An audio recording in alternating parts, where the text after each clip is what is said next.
இன்னும் நேத்து நடந்ததே நினைச்சு ஃபீல் பண்ணிக்கிட்டு இருக்கியா? அதெல்லாம் தானா சரியாயிடுமா? இது சரியாகும்னு எனக்கு தோணலங்க. ஏன் அப்படி சொல்ற?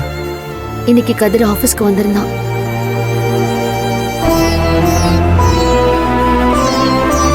என்னவா?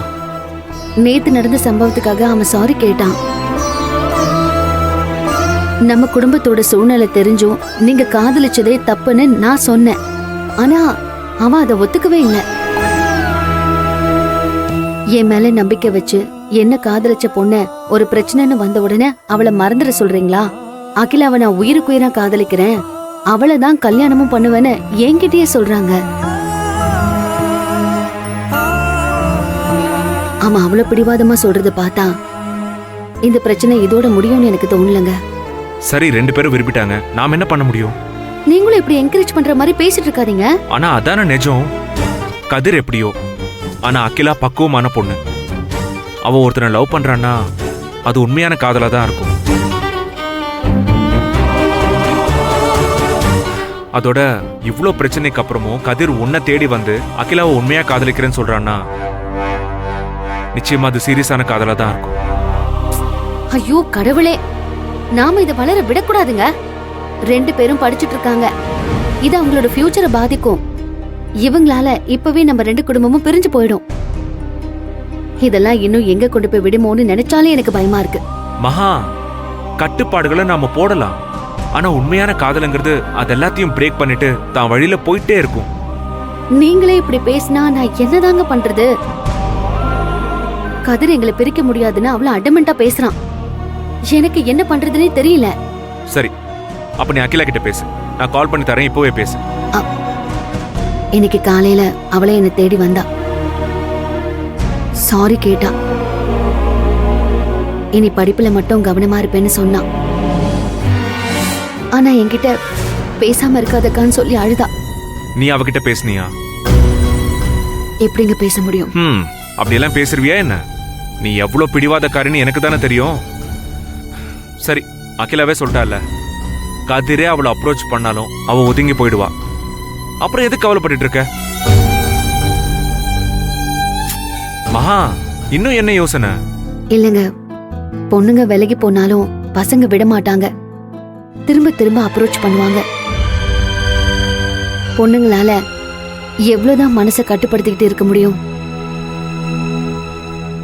பசங்களை பார்த்ததும் இறக்கப்படுவாங்க. அதத்தான் காதல்னு நானும் சொல்றேன். நான் சீரியஸா பேசிட்டு இருக்கேன். என்ன சொன்னாலும் கேட்க மாட்டேன்னு கதிர் ஒத்த கால்ல நிக்கிறான். அவங்கிட்ட நீங்க தான் பேசணும். அகிலா கிட்ட போன்ல பேசுறதோ அவளை நேர்ல சந்திக்கவோ கூடாதுன்னு ஒரு அண்ணனா நீங்க தான் அவனுக்கு அட்வைஸ் பண்ணணும். அதட்டி சொல்லுங்க, அப்பதானே அவன் பயப்படுவான். யார் அவனுக்கா? காதல்லாம் வேண்டான்னு அட்வைஸ் பண்ணா அட்வைஸ் பண்றதுக்கும் ஒரு தகுதி வேணும்னு என் முகத்துல அடிச்ச மாதிரி பேசுவான். அப்ப இதுக்கு என்னதான் வழி? இந்த விஷயத்த கொஞ்ச நாள் ஆற போடுவோம். எல்லாத்துக்கும் காலம் பதில் சொல்லும்.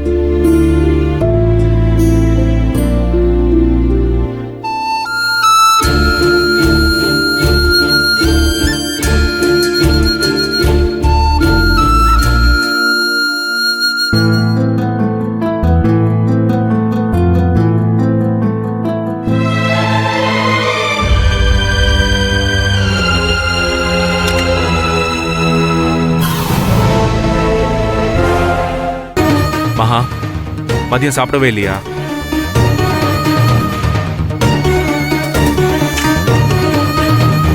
ஏன்? சாப்பிடவே பிடிக்கலங்க. சாப்பிடலன்னா உடம்பு என்னத்துக்கு ஆகும்? சரி வா, சாப்பிட போலாம். நீங்க போய் சாப்பிடுங்க, நான் அப்புறமா போய் சாப்பிட்டுக்கிறேன். மத்தியானமும் சாப்பிடல, இப்பவும் வேண்டானா என்ன அர்த்தம்? கொஞ்ச நேரம் நான் தனியா இருக்கேனே. மகா, உனக்கு என்னதான் பிரச்சனை? ஏய் மகா, என்னாச்சு? ஏன் கண் கலங்குற? அத்தை என்கிட்ட முகம் கொடுத்து பேசவே மாட்டேங்கிறாங்க. காலையிலயும் பேசல.